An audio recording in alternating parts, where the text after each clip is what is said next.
When you were growing up, who was your first hero? Now, for me, my first hero was someone that many of you have heard of before, someone very famous that I'm sure that's locked into your brain. And she goes by the name Mommy. Yes, my mother was my first hero, and more specifically, my first diversity inclusion hero, and she's actually here today. Mom, if you mind giving a round of applause. Thank you so much. Now, growing up in Grand Rapids, Michigan, my mom at that time was a single mom with two rambunctious little boys, right? And early on, we didn't have a lot of money. And so we would go to the Salvation Army before it became cool. And we went and she would buy like little sweater vests and bow ties because I swear she was trying to create a boys and men group. But the interesting thing is that even though we didn't have a lot earlier on, had some economic challenges, my mom still made sure that we went out to experience diversity. So we went to Oktoberfest, we went to Polish festivals, Hispanic Heritage Month events, and a host of other events. But we didn't just go out to experience diversity. We actually also brought it into our home.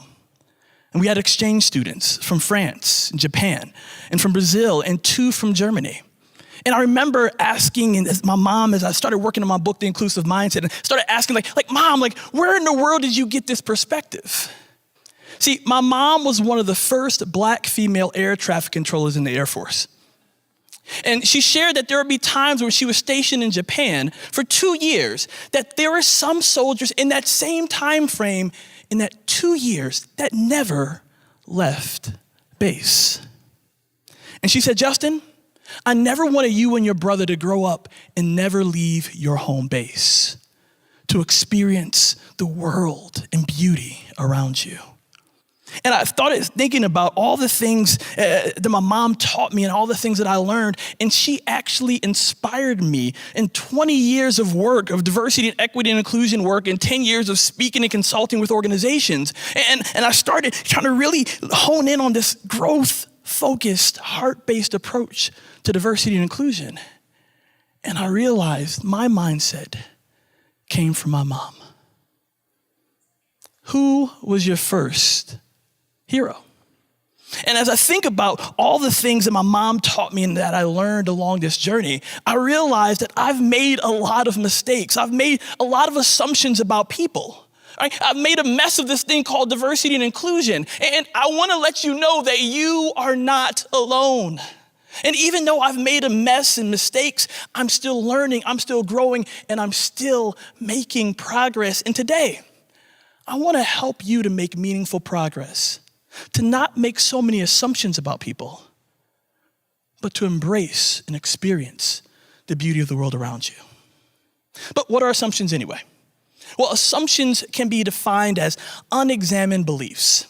And I realize as people are leaving their home bases that a fundamental problem is occurring, and it can be summed up by Anais Nin, the French-Cuban-American novelist, who states, "We don't see things as they are. We see things as we are." We don't get to know people when we make assumptions. We get to know our version of them. And that's what I call taking the exit. And when we take the exit on people, we take the exit on powerful possibilities. So what does it mean to take the exit? Now, taking the exit happens at times when we have incomplete information about people, right? Like something happens that impacts us negatively, and we know for certain, 100,000%, that that person absolutely meant the worst. We also take the exit when we stop asking questions and stop challenging what we know. It's almost like that colleague at work, the annoying one that you've been staying away from, and they always challenge every single idea you have, and you've been convinced that they actually have a personal vendetta against you. That's what it means to take the exit. But let's look at it another way. Have you ever had the privilege of driving? And Monday through Friday, you take this exit. Monday through Friday, you take the exit. And then one day you're supposed to go straight, but what do? Take the exit. Why? Because our brains are wired that way. Our brains want to conserve energy for things it doesn't know. And so our brains move into this place called default mode or mental autopilot, where it takes the exit. And that's the same thing that happens with people right before we get to know someone, right before we understand who they are. We end up taking the exit on second and third-hand information. But how do we challenge this notion of taking the exit in our brains? Well, I love the brain research. And there's an amazing person by the name of Daniel Kahneman who wrote a book and has research called Thinking Fast and Slow. And I realized something powerful in this, that in order for us to actually build bridges and open doors, that the intentionality of how we think matters. And Daniel Kahneman speaks to this in System 1 and System 2 thinking. In System 1 thinking, it's something that requires little effort. It's not really conscious. I can just do it almost in my sleep. It's almost like if I asked you to answer this. Now, what's the answer? There we go. It was pretty easy once you thought about it, right? They're like, is that a trick question? But System 2 thinking is thinking that requires a more conscious effort. It's more deliberate. It takes a little bit more time. And that's like answering this. You don't have to answer that. And y'all, oftentimes in our System 1 thinking, our default mode, that's when we're taking the exit. Because taking the exit is easy. It requires little effort. We move on second and third hand information, perceptions, media. See, because our brains are actually wired in that conserving energy, what it does is that what we think about and what we know is based upon our world and what we know of it. But let's put our brains into action. And if we're honest today, all of us take the exit at some times, don't we? Now, there's some diversity and inclusion folks that will tell you only stuff that they've already gotten over. Let me share with you something that I currently still struggle with. Anytime I see a black woman who's in a relationship with a white man, my automatic reaction is, oh, there's not enough good brothers for you? Now, I know that to be false, and I know people can love who they want to love, and I know that to be so true that I have several black women friends who are in relationships with white men. My business manager, Dari, is a black woman who's married to Derek, a white man. But just because I know that to be true doesn't erase the years of conditioning that I received from some members of my community, some in my extended family, and certain people in my neighborhood. And y'all, that's where we've gotten diversity and inclusion a little bit wrong. Just because we had the thought, just because we took the exit, we feel such shame and guilt. But that's not the bigger issue. The bigger issue is, what do we do with it once we know we did? How do we in the future challenge our taking the exit and begin to drive forward? Now, I began to do this thing called mental framing, or what psychologists would call reframing.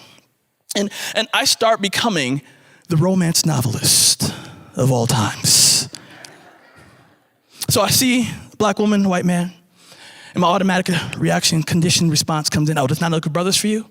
And then I go into that mode and I'm like, but they were probably walking alongside the river. And they looked into each other's eyes and they said, when I see your smile, just one look at you. And rose petals were probably falling from the sky. All right, and I create these fictitious stories and I start chuckling to myself, right? Like, all right, challenging my brain. But I realized something pivotal, that it wasn't enough to create fictional stories, and that I actually needed to hear the stories of real people. And so I realized in that moment, I had never even asked Dari how she and Derek met. And as I heard their story, it was so powerful and it hit my heart. But we often don't hear other people's stories, do we? And there's several reasons for that. One of the reasons we don't hear people's stories is because, well, we might disagree with them or their difference, right?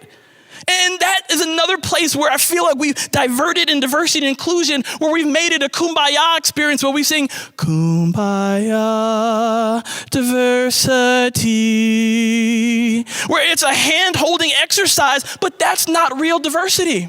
Real diversity is not that we'll always agree, but it's that we'll always respect each other. Real diversity is that I can honor your humanity, and I believe this to be so true, is that I can vehemently disagree with your ideology and yet still passionately pursue your humanity if I first seek to be more interested than interesting. That's a part of our journey. Is how can we hear people's stories? How can we respectfully disagree with people? How do we consistently develop and learn about people? But often we don't hear people's stories. You know why we don't hear people's stories? It's because we're afraid that things are going to be unpleasant. That we're not always going to jive with them. And really, honest with you, sometimes it's because we're me-centered. Have you ever done that? Have you ever been talking with someone and you were thinking, a person that you disagreed with, and you were thinking the entire time all of the ways that you will debunk every single viewpoint that they made, right? It's what I call double Dutch communication. Oh, you don't know what double Dutch is? Oh, let me explain. All right, so a single rope is like this. Double Dutch is two ropes like this. And somebody waiting to jump in like this. And then they finally jump in and they're like, that's double Dutch, all right? But that's often how we communicate. We're waiting to jump in, like, take a breath, take a breath, take a breath, take a breath, and this is why I disagree with you. And we often communicate with this double Dutch style of communication where we're not hearing the perspectives and stories of others. But I hear you. You're saying, well, Justin, but not everyone is worth that effort. But in order to not make so many assumptions and to not jump in, we have to seek to be more interested than interesting. I've heard so many people tell me in my audience, they're like, Justin, I didn't take the exit on some people, and they actually proved to be exactly what I initially assumed. I get it, right? I've crashed and burned with many people as well. But the thing I've learned along this journey, it's not if we crash and burn. It's how do we learn and grow when we do. You see, taking the exit on people or not taking the exit, it's not primarily about them. It's about us developing a consistent habit of how we choose to show up in the world. That's what taking the exit is. It's not about every individual interaction that you have. It's about showing up in a unique way that impacts this journey. But will you go to that next soccer practice and see that annoying parent that's always yelling at the referees? And would you not take the exit on them? Will you go to your office, your Zoom call, your place of work, and that annoying coworker that has that stance and belief that you've chosen to stay away from? Will you engage your neighbor that has that sign in their yard that you don't like? That's not taking the exit on people. And that, my friends, is how we show up. And I get it. You're saying, Justin, that sounds all good, but how do we actually live this out? So I want to give you two practical ways to live this journey out. All right? First is called the Circles of Grace Challenge, and the second is math. Yes, math. The first, the Circles of Grace Challenge. All right? In the Circles of Grace Challenge, one of the interesting things is that many years ago, I created this Circles of Grace Challenge for myself to learn and grow. So every 6 months, I go to events, experiences, and I engage with people in either which I disagree or I don't know a lot about.